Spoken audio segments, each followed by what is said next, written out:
जय श्री राम दोस्तों। परौ कूप तुम बचन परा, सका पूत पति त्याग। कहसी मोर दुख देखी बड़ा, कसन करब हित लागी। सिया राम जय सिया राम, जय जय सिया राम। कुबरी करी कबूली कह कई, कपट छुरी उर पाहन टेई।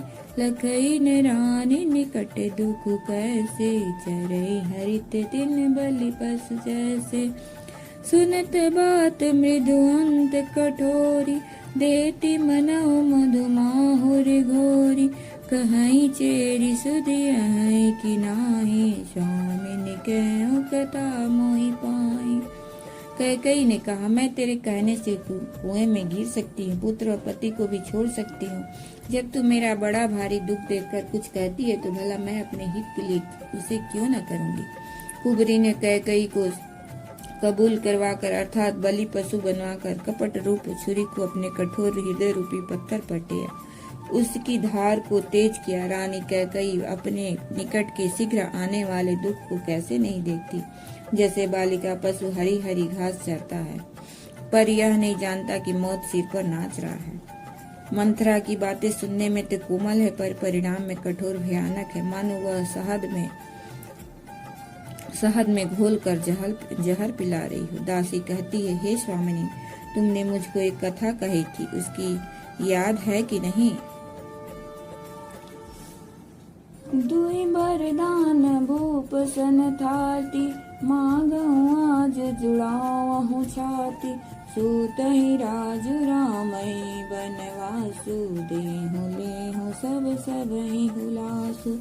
भूपति राम शपथ जब करहि, तब मांगेहु जय बचन न टरई।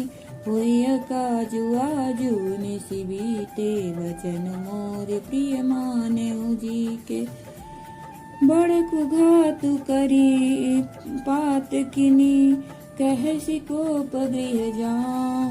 काजु सवारे हूँ सजग सबू, सहसा जनिपति आहूँ। सिया राम कुबर हिराने प्राण प्रिय जाने, बार बार बड़ी बुद्धि बखानी। तुहि समहित न मोर संसारा, बहे जात कई वैसे धारा। जो विधि पूरब मनोरथ काल, करो तू ही चक पूतनी उतरियाली। बहुविधि चेरी आदर दे, कोप भवन गवनी कह। पिपत बीज बरसारी तुचेरी, भुई भई कुमति कह कई केरी। पाई कपट जलु अंकुर जामा, बर दो दल दुख फल परिणामा। कोप समाज साज सब सोई, राजु करत नित कुमति बिगोई। राउर नगर कोलाहल होई, यह कुचाली कछु जान न कोई। तुम्हारे दो वरदान राजा के पास धरोहर है, आज उन्हें राजा से मांगकर अपनी छाती ठंडी करो। पुत्र को राज्य और राम को वनवास दो, और सौत का सारा आनंद तुम ले लो। जब राजा राम की सौगंध खा ले, तब वह वर मांगना जिससे वचन न टलने पावे। आज की रात बीत गई तो काम बिगड़ जाएगा। मेरी बात को हृदय से प्रिय या प्राणों से भी प्यारी समझना।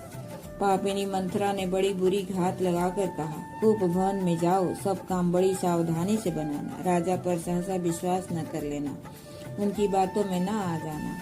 कुबरी को रानी ने प्राणों के समान प्रिय समझकर बार बार उसकी बड़ी बुद्धि का बखान किया और बोली, संसार में मेरा तेरे समान हितकारी और कोई नहीं है। तू मुझ बही जाती हुई के लिए सहारा हुई है।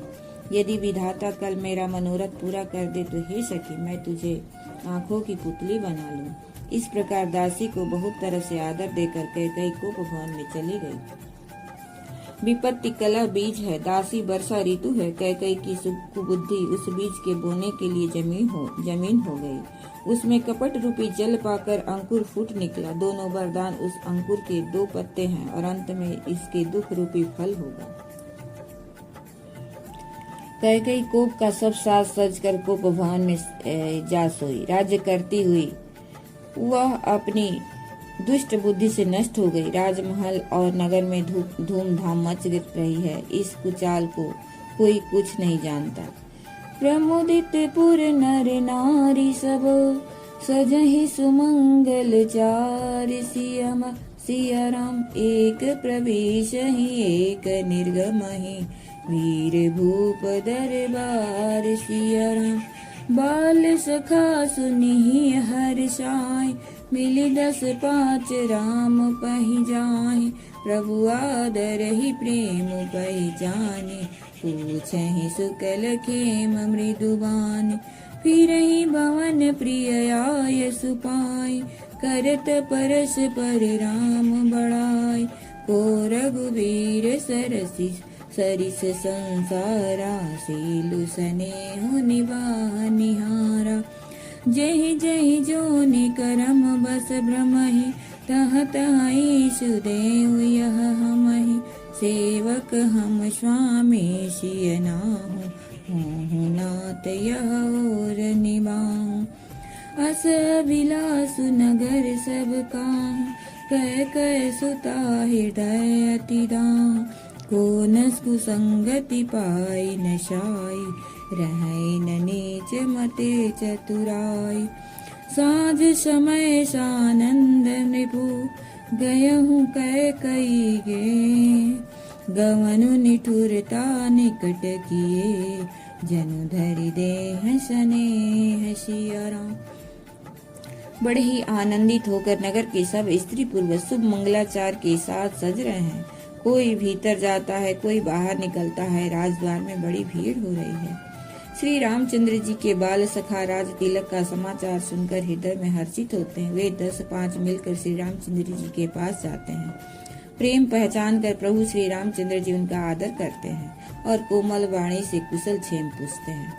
अपने प्रिय सखा श्री रामचंद्र जी की आज्ञा पाकर वे आपस में एक दूसरे से श्री रामचंद्र जी की बड़ाई करते हुए घर लौटते हैं और कहते हैं, संसार में श्री रघुनाथ जी के समान शील और स्नेह को निभाने वाला कौन है। भगवान हमें यही दे कि हम अपने कर्म बस भ्रमते हुए जिस जिस योनि में जन्मे, वहाँ उस योनि में हम तो सेवक हों और सीतापति श्री रामचंद्र जी हमारे स्वामी हों और यह नाता अनंततः निभ जाए। नगर में सबकी ऐसी ही अभिलाषा है, परंतु कैकेयी के हृदय में बड़ी जलन हो रही है। कोई संगति पाकर कौन नष्ट नहीं होता। नीच के मत के अनुसार चलने से चतुराई नहीं रह जाती। संध्या के समय राजा दशरथ आनंद के साथ कैकेयी के महल में गए। मानो साक्षात स्नेह ही शरीर धारण कर निष्ठुरता के पास गया है। कोप भवन सुनि सकुचेउ राव, भय बस अगहुड़ परई न पाव। सुरपति बसई बाह बल जाके, नरपति सकल रहई रुक ताके। सो सुनिति हरिस गया सुखाई, देखौ काम प्रताप बढ़ाई। सूल कुलिस अति अंगव निहारे, तेरति नाथ सुमन सर मारे।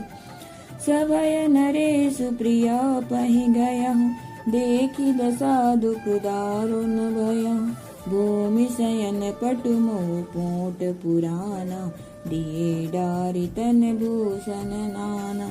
कुमति कसी कुवेशत भावी, अनहि बातु सूच जनु भावी।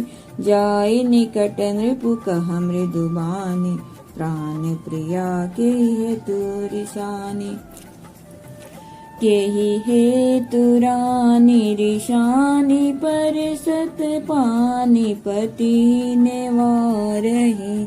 मानहु सरोस भुवंग भामिनी, विषम भाति निहारहि। दो बासना रसना दशन बर, मरम ठाहरु देखहि। तुलसी नृपति भवता व्यथा बस, काम कौतुक लेखहि। कोप भवन का नाम सुनकर राजा सहम गए। डर के मारे उनका पांव आगे को नहीं बढ़ता।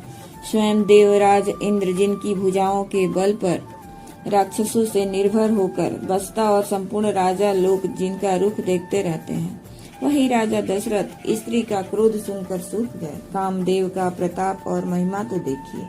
जो त्रिशूल, ब्रज और तलवार आदि की चोट अपने अंगों पर सहने वाले हैं, वे रतिनाथ कामदेव के पुष्प बाण से मारे गए हैं। राजा डरते डरते अपने प्यारी कैकई के पास गए। उसकी दशा देखकर उन्हें बड़ा ही दुख हुआ। कैकई जमीन पर पड़ी है, पुराना मोटा कपड़ा पहने हुए शरीर के नाना आभूषणों को उतार कर फेंक दिया है। उस दुर्बुद्धि कैकई को यह कुवेशता बुरा वेश कैसी फब रही है, मानो भावी विधवापन की सूचना दे रही है। राजा उसके पास जाकर कोमल वाणी से बोले, हे प्राण प्रिय, किस लिए रिसाई रूठी हो? हे रानी, किस लिए रूठी हो? यह कहकर राजा उसे हाथ से स्पर्श करते हैं तो वह उनके हाथ को झटक कर हटा देती है और ऐसे देखती है मानो क्रोध में भरी हुई नागिन क्रूर दृष्टि से देख रही हो। दोनों वरदानों को वासनाएं उस नागिन की 2 जीभें हैं और दोनों वरदान दांत है। वह काटने के लिए मर्म स्थान देख रहे हैं। तुलसीदास जी कहते हैं कि राजा दशरथ होनहार के बस में होकर उसे इस प्रकार